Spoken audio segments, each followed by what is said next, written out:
College Football Hall of Fame member and Notre Dame legend Lou Holtz passed away this week at the age of 89. We'll bring you highlights of our interviews with Coach Holtz. He's a world-renowned psychologist, educator, and author. His latest book, We Who Wrestle with God, is #1 on both the New York Times and Amazon's bestseller list. Tonight, Dr. Jordan Peterson talks about the power of biblical stories, today's toxic cultural environment, his wife's religious conversion, and his own personal faith. The world over begins right now.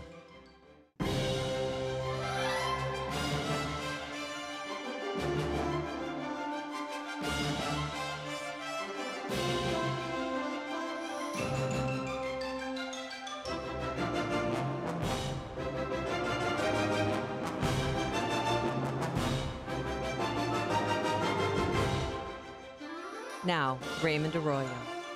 A warm welcome to all of you joining us in the United States and the world over. We have a great show for you tonight. Jordan Peterson, straight ahead. If you'd like to comment, send me a tweet. I'm at Raymond Arroyo or at Real Raymond Arroyo at Instagram. Some news for you. First, he was the only college football coach to lead 6 different programs to bowl games. In 1988, he led the Notre Dame Fighting Irish through an undefeated season and to a national championship. He spent 11 years at the university. A member of the College Football Hall of Fame, Coach Holtz also spoke often and openly about his Catholic faith on and off the field. He passed away on March 4th at the age of 89 after a long battle with cancer. He will not only be missed by his family and friends, but by colleagues, players, communities, and those of us touched by his friendship and leadership. Here are some highlights of interviews I did with Coach Holtz back in 2020. Coach, you were at Notre Dame for 10 years. Following the renaming of the Washington Redskins, 11 years rather, following the renaming of the Washington Redskins this week, there are calls to do away with Notre Dame's Fighting Irish nickname, even the leprechaun with his fists up. Some say it reinforces stereotypes. Does it? What gives those people the right? Give me their credentials. Give me their accomplishments. Tell me what gives them the right. Who voted them into power? What right do they have to say you can't have any Fighting Irish? First of all, let's learn the history of the Fighting Irish. It occurred in the 20s. The Ku Klux Klan was very, very strong in the 20s. Not only they were against minorities, they were very much against Catholics. They came to South Bend, the Catholic University. Notre Dame at that time was all bad. They went down, confronted the Ku Klux Klan in a riot type of fight, and that's where they got the name the Fighting Irish. And that's where it stuck, and that's where it came from, and that's where it should stay. And I'll tell you this also, they better not go tear down my statue at Notre Dame, but they're really going to upset me. The Redskins' decision to drop their name and mascot came following really heavy pressure from sponsors and major retailers. Does the pressure coming from these corporations to change team brands and names concern you? It does. I think sometimes they have far too much power with their money, et cetera. I think that people have to make those choices for themselves. Sometimes I'll react negatively when somebody does something that I don't necessarily agree with. But to me, they have the right to do what they want to do. But it just right now, everybody pressures everybody else to do a certain thing. We have freedom of choice. The great thing about this country, Raymond, we have the freedom to choose. We can choose to succeed or fail. The free capitalism society does not guarantee you to succeed. Only gives you an opportunity to succeed or fail predicated upon what you did, et cetera. But now we don't even have freedom of speech anymore. You can't say anything. Oh, you offend somebody. When I growing up, sticks and stones may break my bones. Names will never harm me. Now you can't say anything. You got to be very careful. Everybody's politically correct. That's nonsense. It's time that we start pushing back for the things we believe in, the things we fought for. People stormed Normandy. I took my grandchildren. We went there. You look at those hills straight up, and they had to go up there, and when they went on there, they knew many, many people were going to die. That was part of the casualties you're going to pay in order to keep our way of life, and now we're giving away. And people come from different socialistic countries, and now they want us to become them? Nonsense. That's not who we are. That's not what made this country great. Now, I guess you could mark me down as undecided. I love that. I love that. And you know, I was there last year at Normandy Beach and in that incredible cemetery, the U.S. cemetery there. And it does take your breath away when you realize these young men who never lived out their days to protect Yes. this ideal of freedom and what they would think watching what's become of us here. And I agree with you. If everything that offends us has to go away, there's not going to be a whole lot left except maybe us here talking. It'll be just the two of us, Lou. But A few it's months whatever ago, the go ahead. left wants left alone.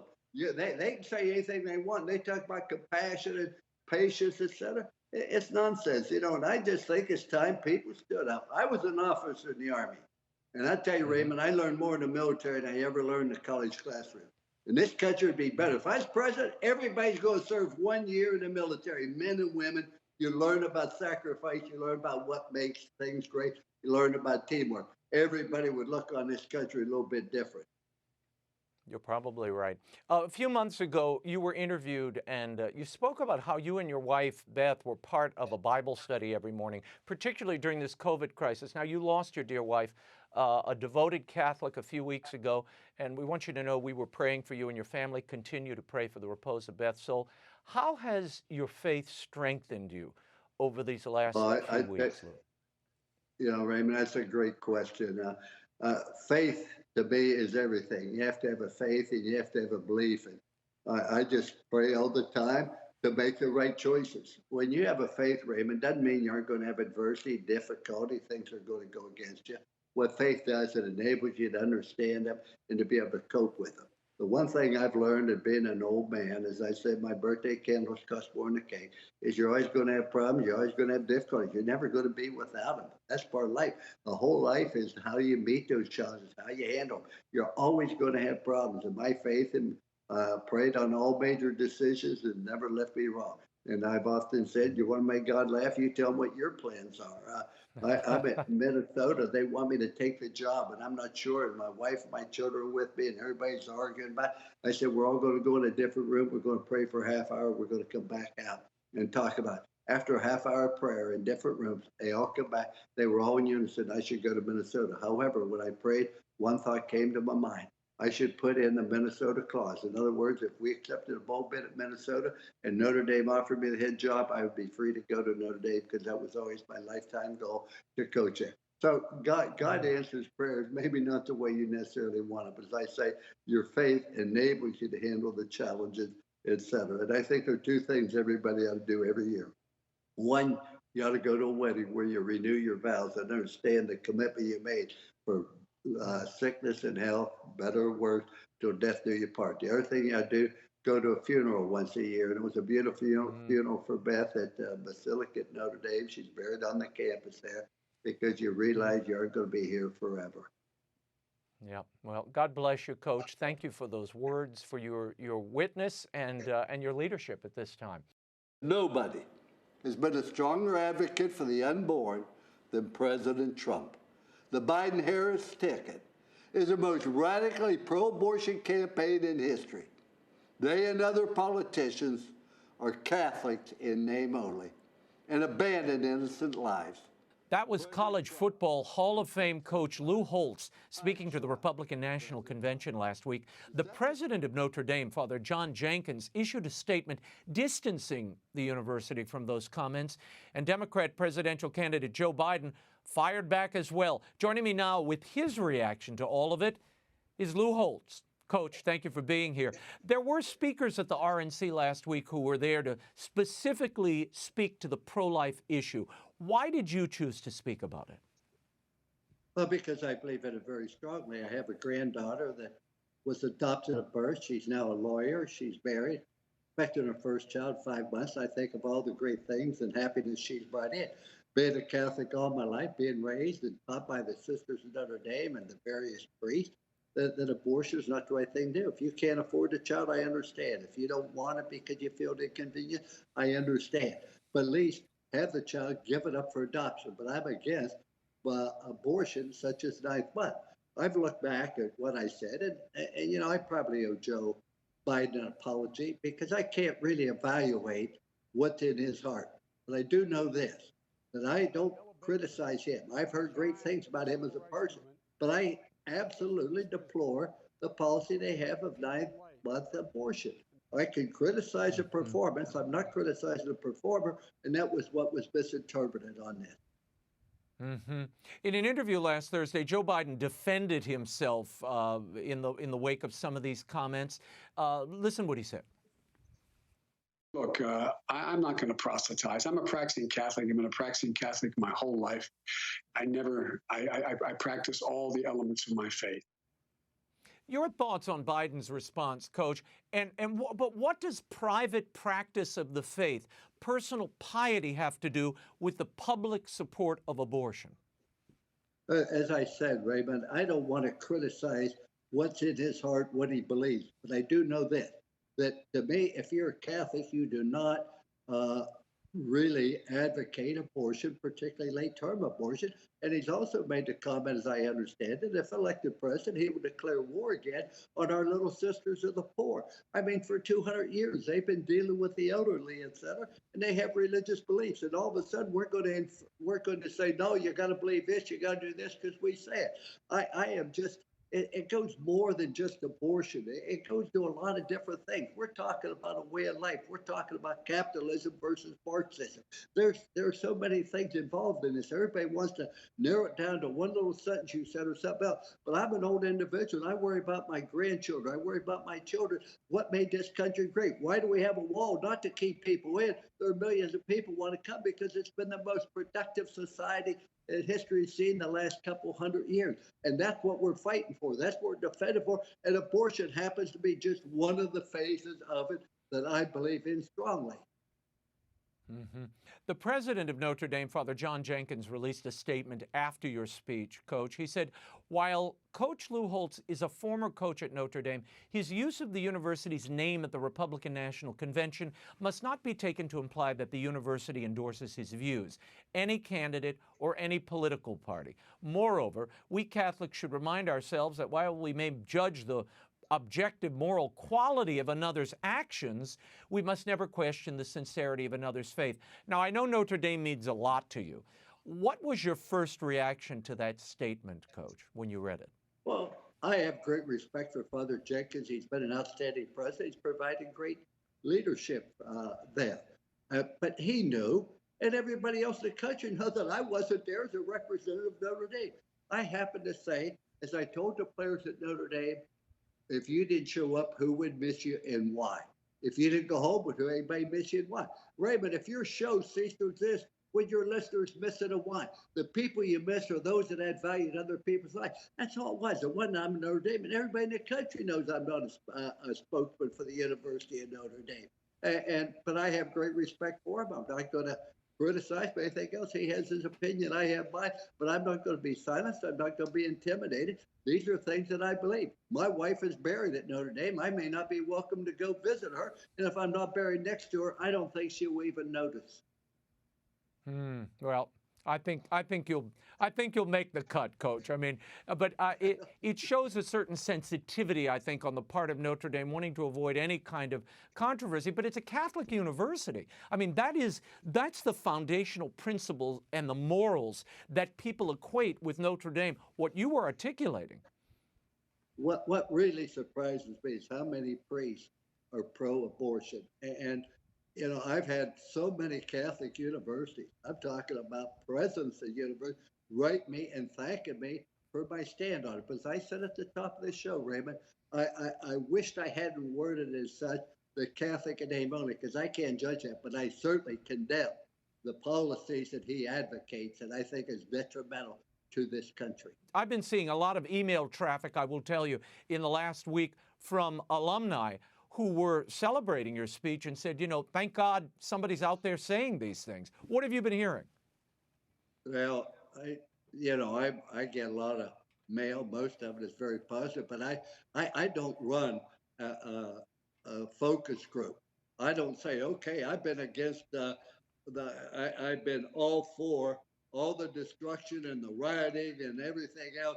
But all of a sudden, the focus group said, oh, that might be the wrong thing. So now I'm going to come out. I don't do that. I don't run polls. I speak from my heart, and it doesn't matter what anybody else says or what anybody else thinks. When I sit back and I look at it, as I said this, I owe Joe Biden an apology for one thing, for saying it's a Catholic name only because I'm not in a position to do that. Anything other than that, no, I don't apologize for any of it. Let me tell you one thing yet.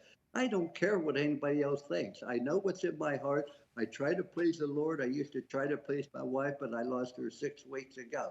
I'm not here to try to please everybody in the world. All I want to make sure is when I look in the mirror, I'm comfortable with myself. I've done the right thing. And when I speak and pray at night and look at my day and the things I've done, I want to be comfortable with it and know that I please the Lord. That's the only one I need to please. Coach Lou Holtz, I thank you for being here. He's a New York Times best-selling author, an internationally renowned psychologist, a cultural critic, and an internet force of nature. He began stirring controversy and making headlines in his native Canada back in 2016. His videos opposing speech codes went viral, and Jordan Peterson has been a cultural icon ever since. In his latest book, Who Wrestle with God, Perceptions of the Divine, Jordan Peterson unpacks biblical stories and reveals their cultural and religious importance. I sat down with him recently to discuss the new book, his wife Tammy's miraculous healing and religious conversion, and what faith means to him personally. Here's my exclusive interview with Dr. Jordan Peterson. At Harvard, your students, they were crying when your class ended. There's a rumor. That's the Well, rumor. that's the rumor, but they said it was almost like a cult following. What was it in your lectures that got that kind of reaction from Harvard students of all people? Well, I don't think that the cult reference is right. I mean, the fact that there was some emotion associated, I suppose, is what gives rise to that comparison. I mean, a cult of personal responsibility is a pretty weird cult. That's a very hard question. What was it precisely? Yeah. I talked about things that mattered to the students. And one of the things I'm able to do, I think, is take very high-level abstract ideas, psychological ideas, and ideas associated with story, with drama, narrative, and explain the significance of them conceptually, but also to make them practically relevant. And I would also say that I offered my students and the people who've been watching and listening since then a different way of looking at the world, which is in both more pessimistic and more optimistic. And so that deepens everything. And I think part of the reason the students found it frustrating when the courses ended was because they often told me that the course that they took changed the way they looked at everything, but that they had a difficult time discussing it outside of the course and the other people that were in the course, because their reference frame had changed so radically that it was difficult to communicate what they had learned to other people. That's a paradigm shift. That's what happens when there's a paradigm shift.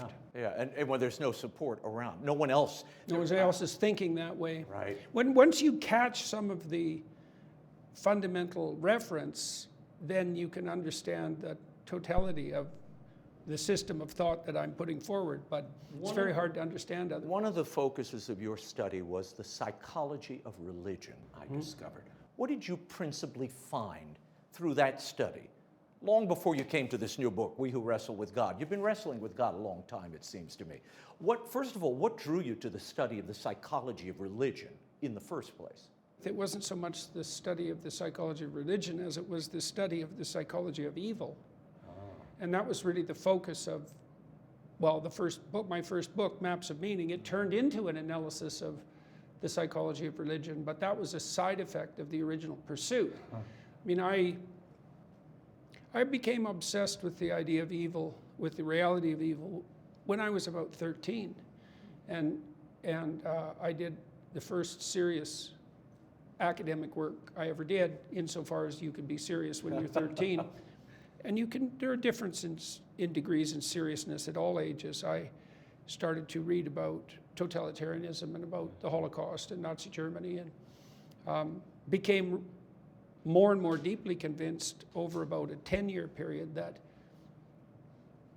I didn't see any way of making sense of what had happened in those places except through a reference frame that was predicated on the idea of the reality of evil. There's a real cost to not believing in evil. Right. The cost is you relativize Auschwitz, or you relativize the Holodomor in the Ukraine. It's just another occurrence among many occurrences of the sort, and that does those terrible catastrophes, those terrible malevolent catastrophes, a disservice. And you see, once you admit to the reality of evil, you're backed into a corner theologically, because if evil exists, then its opposite exists. Right? And then if good exists, well, then the question, what constitutes the highest form of good, is an obvious follow-up, and that leads you down the garden path, so to speak. Yeah, I've heard you say this, and I love this observation. When you drop religion, You can't drop it. other things fill the void. Politics, cosplay, comic books, these other things rush in to kind of fill that, what we're wired to be and do and are. Well, and often things rush in that you don't want to have rush in. I mean, here's an example that we might draw from the book. So, the historian of religion, Mircea Eliade, noted when contemplating Nietzsche's doctrine that God was dead, right? God was dead and we had killed him. And Nietzsche went on to observe that we would never find enough water to wash away the blood. It wasn't a statement of triumphalism on Nietzsche's part by any stretch of the imagination. It wasn't the triumph of the rationalist mind of Friedrich Nietzsche. He knew it was a catastrophe, and he knew that what would arise in the aftermath of the death of God, so to speak, were subsidiary deities, many of whom you wouldn't want to take possession of you. Nihilism being one, so that would be really the fractionation of belief to the point where everything but pain becomes meaningless. Hedonism as a potential alternative, a totalitarian utopianism, which Nietzsche pointed to very accurately, as did Dostoevsky. There's in the story of Exodus, when Moses vanishes just in preparation to receiving the Ten Commandments, he leaves Aaron, who's the political wing, in charge of the Israelites, right? And they have the habits of slaves. They're not responsible people. And in consequence, they turn to a kind of hedonistic populism, which is exactly what happens when they worship the golden calf. And so, and they immediately engage in the kind of drunken orgies that make them laughing stocks to their enemies. And maybe anyone who has any sense might be able to see parallels with our modern culture in that regard. What the observation was thousands of years ago, that when the highest, so Moses has departed, which means that the connection between the Israelites and what's properly at the pinnacle has disappeared. Right. So now the political serves the hedonistic. That's the moral of the story. And of course it does, because if there's no sophisticated uniting principle organizing your society, why wouldn't you devolve into everybody gets what they want right now, regardless of the consequences, which is exactly what happens with the golden calf. So we've known this for a very long time. I love how you draw out contemporary lessons from these ancient stories, and in the telling, I would argue, by bringing on those pop culture references, you're giving modern audiences a road into these stories, and bells go off where they see, oh, I know where J.K. Rowling got that from, or where Pinocchio came. That's what this is. It's serving this original story, this foundational story. Tell me about Elijah.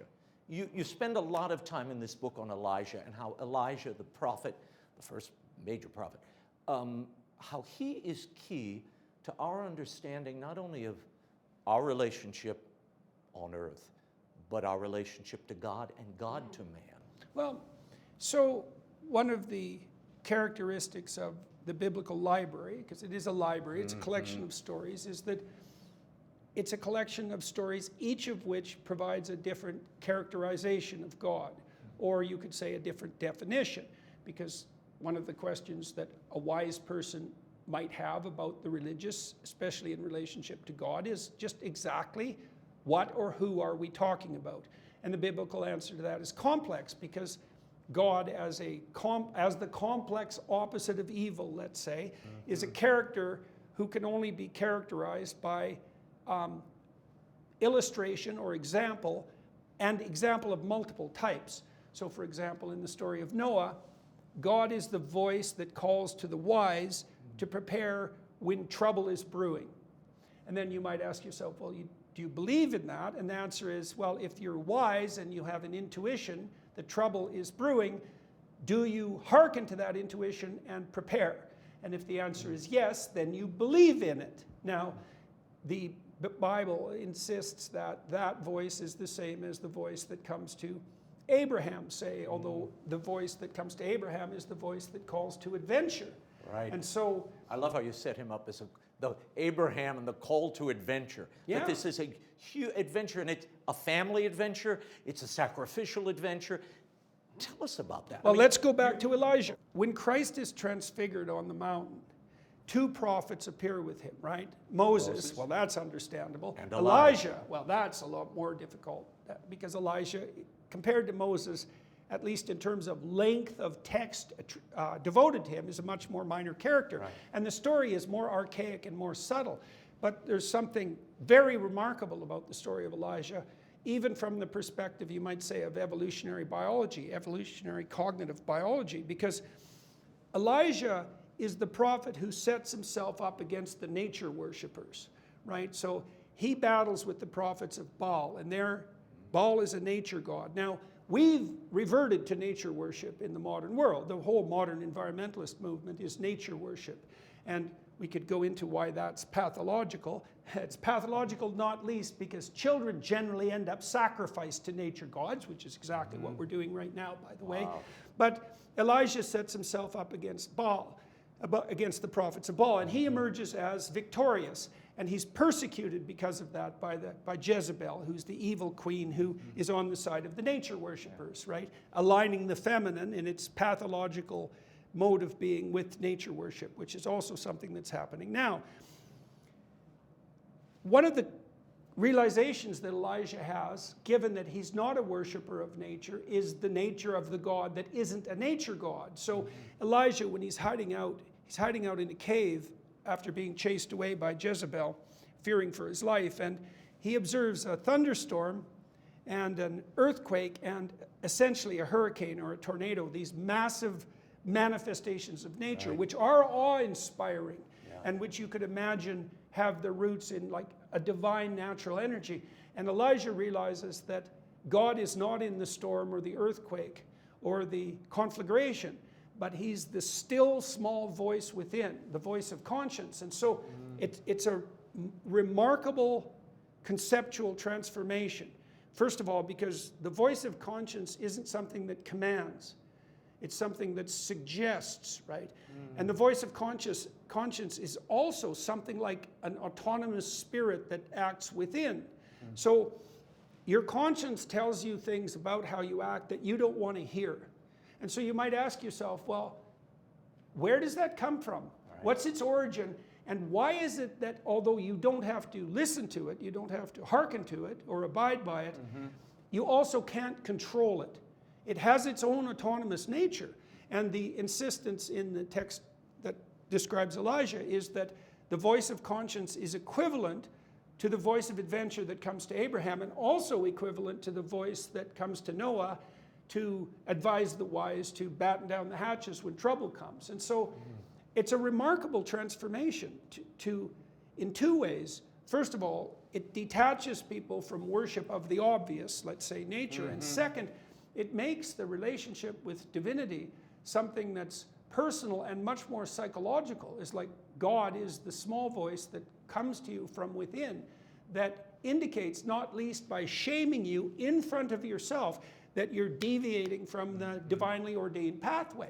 And I actually don't see, now Cardinal Newman, who's a famous Catholic theologian, he believed the most powerful argument for the existence of God from a phenomenological perspective, so as you could experience it, was in fact the reality of the voice of conscience. And I think that's a great argument. It's much better than many modern apologists point to the complexity of the created world as evidence for God. It's a weak argument for all sorts of reasons, but the argument of God, of the existence of God in relation to conscience. See, this is a definitional issue, right? Yeah. Because the text of Elijah defines God as the voice of conscience. The still small voice. The still small voice, exactly. And well, there's many definitions of God in the biblical library. They do conclude that there's an underlying unity, which is finally expressed in the figure of Christ, which I also think that seems appropriate. You asked what Jung believed. Yes. Certainly Jung believed that he believed, like St. Augustine, that the soul was naturally Christian, so to speak. That unites the material, or the divine, the heavenly with the biological. That we're pre-wired that way. That we come that way. We're created that way. That those sorts of beliefs, like the belief in the necessity of the ultimate voluntary self-sacrifice, let's say, is part and parcel of implicit, innate human nature. And you can read that biologically, or you could read it as created. I don't think it makes any difference. There's a wonderful moment in the book I want to read where you talk about Genesis, the first words of Genesis, and you write that those opening verses of Genesis are a world-ordering idea, a civilization engendering idea. What does that mean? Well, it's very frequently the case. This is something that Mircea Eliade noted, that at the beginning of civilizations are generally founded on the kind of revelatory vision that contains a tremendous amount of motivational and emotional impetus. It's the same thing a leader does when he founds a new organization. The leader establishes a vision. The vision fills people with enthusiasm, and they act out the structure of the vision. Well, these revelatory visions, every civilization is founded on a revelatory vision, and the Genesis story has a revelatory vision in it. It proclaims human consciousness. It proclaims the consciousness that gives rise to everything as what is the spirit that wrestles with possibility. That's a good way of thinking about it, because the tohu vabohu that God forms at the beginning of time, properly understood, the translation properly understood, is something like chaotic potential. Right. He Well, breathed over the chaos and forms it into the order into that's order. good. Well, and specifically into a world that's good or very good. It's very specific. It's not just the world. It's the world insofar as it's good or very good. And then, so that's the first proposition, is that there's a spirit at work at the beginning of time, now and forever, that contends with chaotic possibility and engenders the order that's good. And then the secondary proposition is that what it means to be man and woman alike is to bear the image of that process. And that's, I think, both of those things are correct. Reading this book and watching you now and seeing you talk about this on the road, you are on fire about this topic. You burn for this topic. For some reason, you are burning to tell this story, and you've wrestled. Well, I told you the reason. Which I told was? you the reason. Well, you see, I suppose this has something to do with my relationship with my father. See, my father had great confidence in me. He really imbued me with a particular kind of confidence when I was a kid, a small kid, like little, 2 to 4 or 5. And you lost your dad this year. Yes, I did. A professor, and I know very close to you. Yeah. Well, Dad had my back, but now that's not exactly right. Dad was very much behind me insofar as I was trying to do the right thing. So that's a much better way of thinking about it. He imbued in me the belief that if I could understand something, then if I could understand how something worked, then I could repair it if it was broken. That's a good way of thinking about it. And so I spent most of my life trying to understand the origins of evil. And I have been writing and talking about what I discovered, trying to sort that out. And I think that I have sorted it out, at least to some degree, and that's partly why people find what I'm doing compelling. And there isn't anything more important to do than that. See, I also fell under the sway of Jung's thinking decades ago now, but Jung believed that in the aftermath of World War II and the dawn of the atomic age, that the biggest danger that that presented itself to humanity was the evil within, because that was now allied with a technology that was literally world-destroying in its capability. And so Jung's proposition was that there was nothing more physically real than the psychological battle that played itself out in the human realm. And that's right, it's correct, it's obviously true, given the magnitude of our technology. So you've spent your life analyzing the nature of evil, identifying it, trying to correct it in the world. Have you found the corrective here? Is this the solution? Because it seems to me, after reading this book, the living God is at the center of Jordan Peterson's maps of meaning. This is the ultimate map of meaning. Well, it's a continual extension of the work that I started when I wrote Maps of Meaning. And this one concentrates more specifically on the biblical stories. I mean, I would say that the germ of the thesis of this book is already there in Maps of Meaning. It's certainly there in Jung's work as well. And in some ways, I didn't complete the book, as I said, because there's another volume that's associated with it. But there's an idea that Christians know well, that the biblical stories, as they're aggregated, edited, and sequenced, are pointing to something. And what they're pointing to, of course, is the passion of Christ. And part of the psychological understanding of that passion is that the world is properly set in order, and that would be the order that's good or very good, as a consequence of the willingness of consciousness to take on the full weight, to voluntarily take on the full weight of being.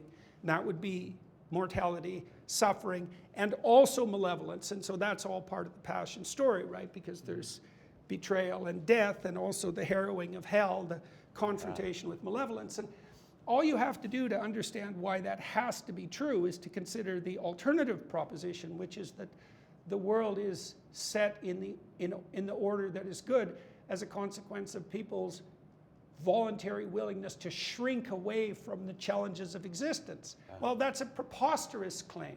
And it's obviously the case that we set our own houses in order by confronting the challenges that beset us, and that there's no limit to the extent of that. This is why in Western cultures there's an insistence, biblically based cultures, there's an insistence that each person is in their soul a true sovereign, which is why the law and the state are bounded. It's the foundation of natural law, you might say. And the reason for that is that one reason is that if you're self-governing, you don't need a king. Or if you're self-governing, you are the king. Or if you're self-governing, then you follow the one true king. And all of that's true, and obviously true. It has to be the case. It's a logical necessity as well as an existential reality. To me, there's a tantalizing coda at the end of this book. Your very last words, I think it's on page 505 of the book.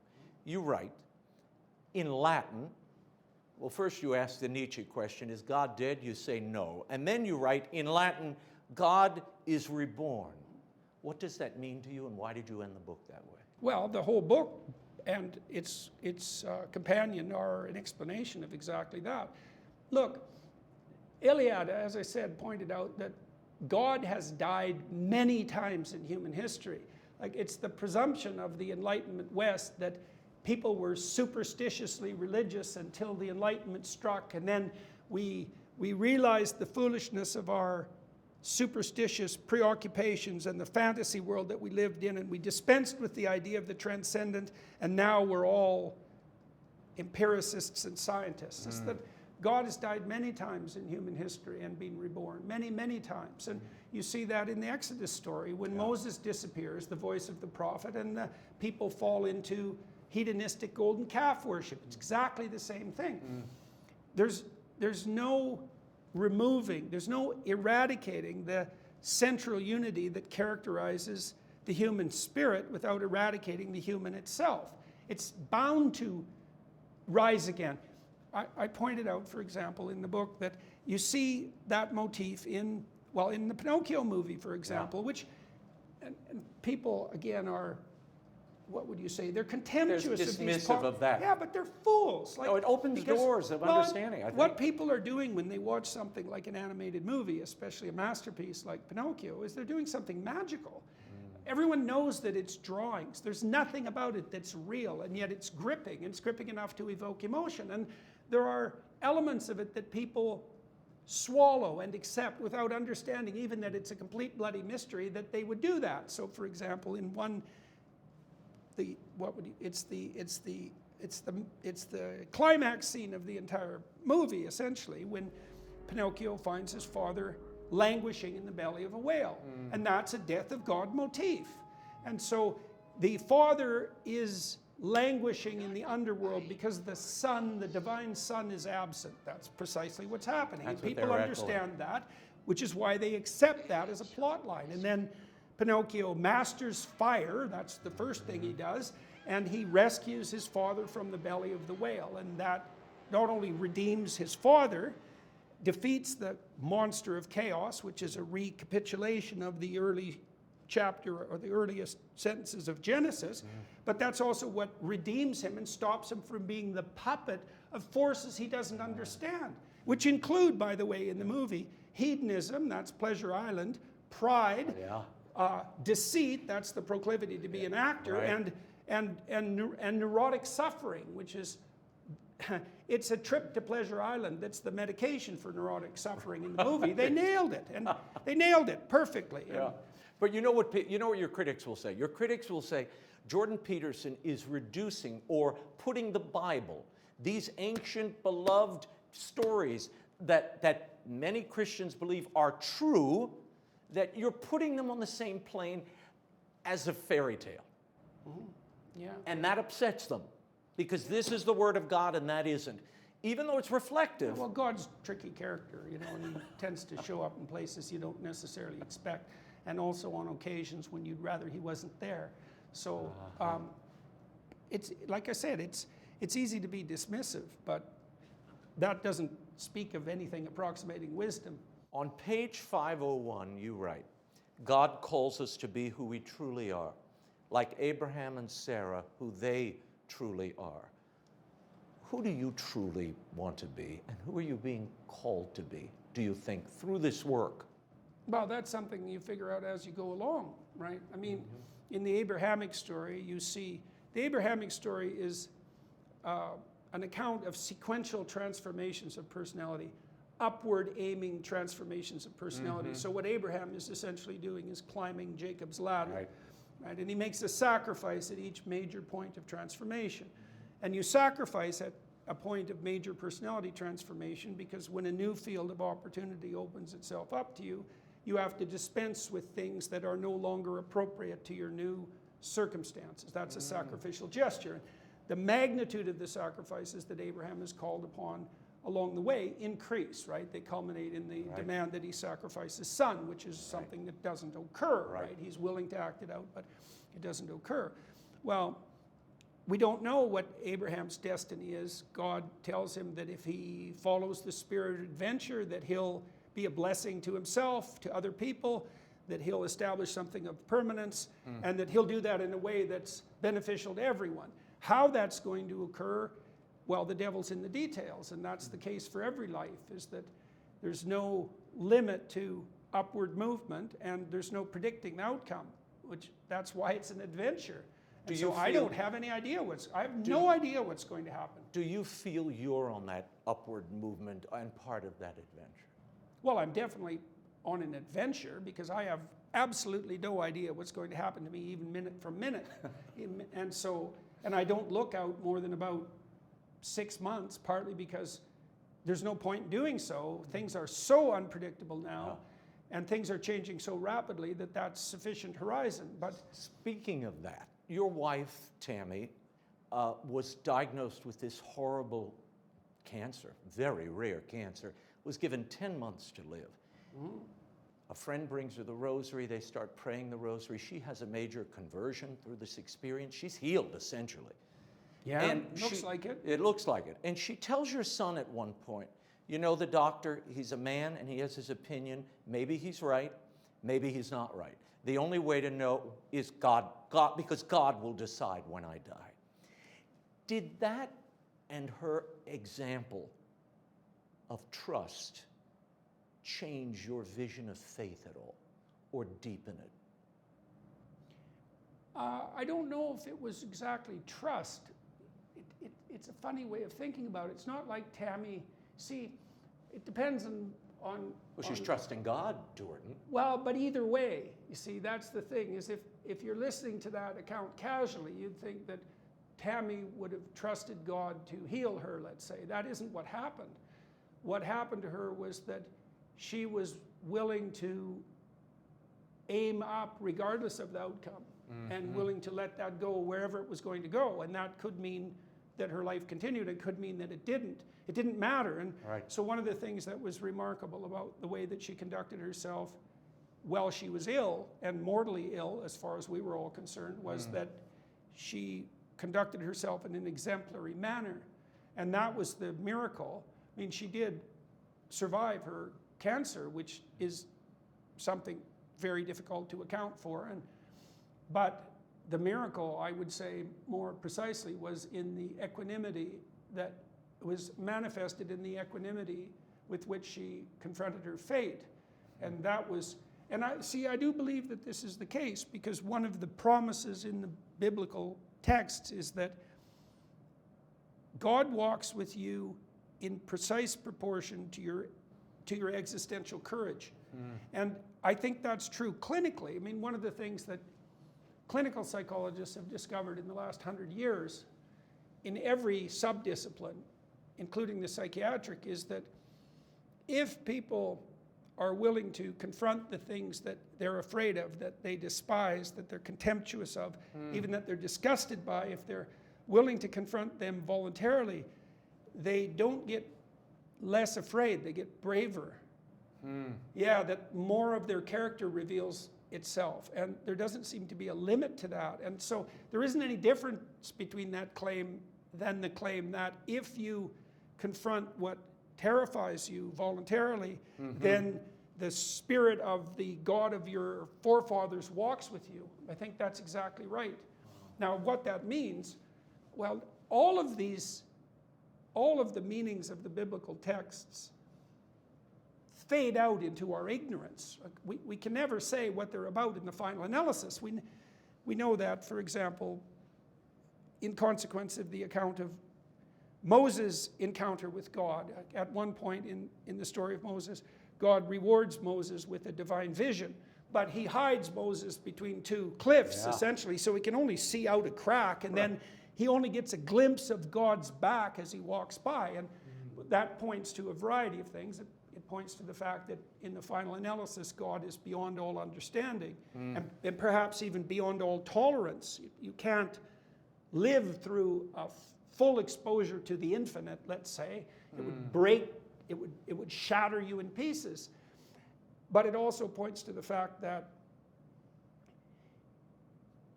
what would you say, that you're establishing a relationship through these stories with something that's ultimately beyond you. It walks with you, and you can characterize it, but in the final analysis, it remains outside of your grasp. But in Tammy's case, it wasn't a thought or an idea or even a story. It was an act. It was an act of faith. It was a revelation first, before that. How so? Well, see, Tammy's attitude towards her own survival changed when she told our son about her impending demise, because I would say she probably treated her own existence in a manner that was too cavalier up to that point. Now, I'm not saying that in a critical way, like in a dismissively critical way. I'm saying that she didn't value herself properly, and until she told her son that she might not be around, and she saw reflected in him the value of her existence in his distress. Now, the reason that was so relevant to Tammy was because she really loved her son. She was an excellent mother, Tammy, and very responsive to her kids, and very much oriented towards the care of both of them. And so she poured out love to her son, let's say, in an unstinting manner, more than she did to herself. And then when she revealed her potential demise to him, she saw that reflected back, and that was what catalyzed her transformation. The key moment to me is we're going to let God decide. It's, to me, an act of total submission and faith to God, which that bell went off. I heard Tammy's word. When I read this, you said in a recent podcast, there's a terror of yielding to God's will and only doing what you're commanded to do or what you're invited to do by the Spirit of truth. Why? Well, if God took such great care of your wife, Jordan, saving her, pulling her back from the jaws of death, doesn't that change you at all or transform you at all or give you confidence or comfort that God will take care of everything in His? Well, did it change me? I think I already presumed that. I mean, watching what's happened to her hasn't been so much something that's transformed me as it has been something that's been a joy to behold, let's say. Because, you see, I knew Tammy when she was a little kid, and we were very good friends. And she was a very popular little kid. She was an excellent little kid. She was a delight to be around. And, we lose that delightful, enthusiastic attractiveness of childhood as we age, which is why Christ tells his followers that unless they become as little children, they won't enter the kingdom of heaven, which is a very opaque pronouncement. But what I've seen in Tammy is that has occurred, and so that's been great. She's much more confident in who she is, and I don't mean that in an arrogant sense. In fact, quite the contrary. I guess she's done to some degree what Job did during his trials, which was to reaffirm his faith in the essential goodness of not only his being, but in being itself. And that's freed her from many of the unnecessary entrapments that had agglomerated around her. And so that's been a great thing to see. It's an endless source of revelatory delight. I think that's the major part of the transformation, because, see, we've talked a lot about what happened to her too, and she'd also been on tour with me by the time she had that experience for 200 or 300 lectures and had listened to all of them, and that also had its effect. And so many things came together in this experience that she had and in its aftermath. And I mean, she also worked on what had been revealed to her for like 3 years, sorting it out in her imagination, a tremendous amount of detailed work. Watching her didn't change my faith in God so much as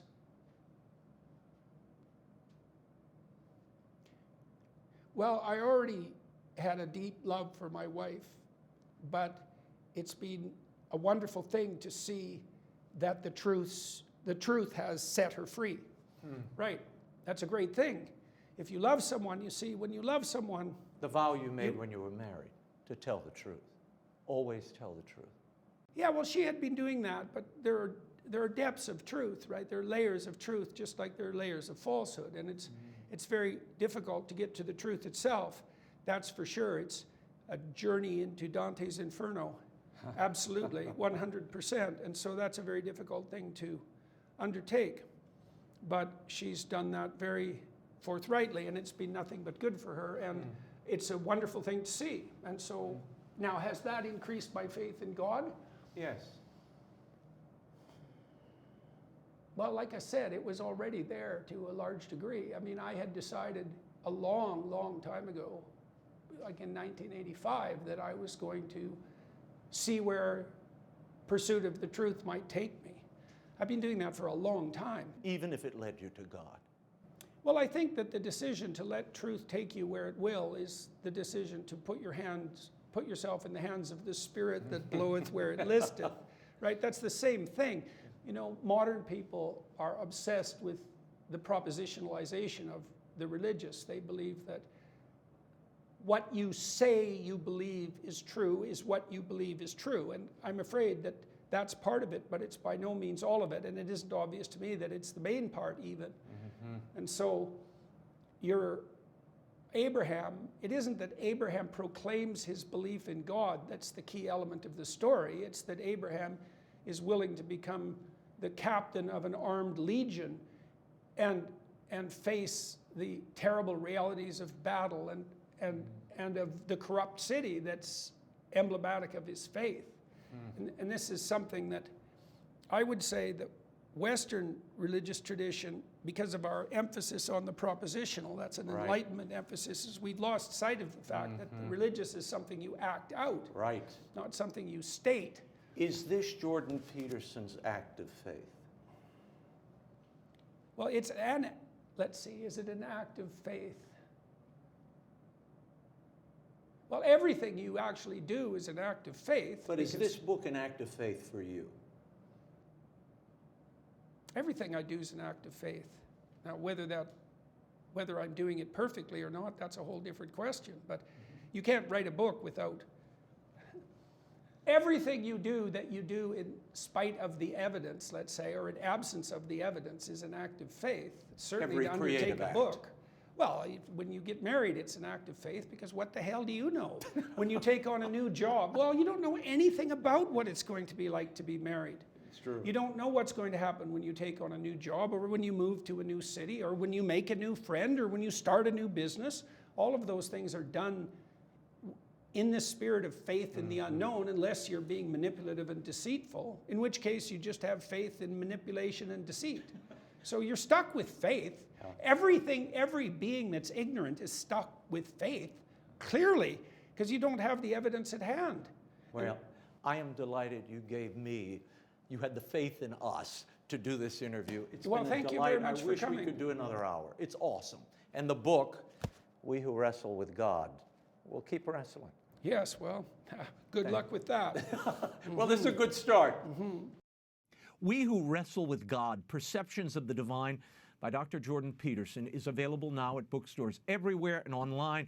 What a conversation, an incredible, brilliant mind. That's all the time we have for now, but be sure to catch us next week. Until then, we'll be scouting the world over for all that is seen and unseen. On behalf of the staff and crew of EWTN News, thank you for watching. I'm Raymond Arroyo. Bye now.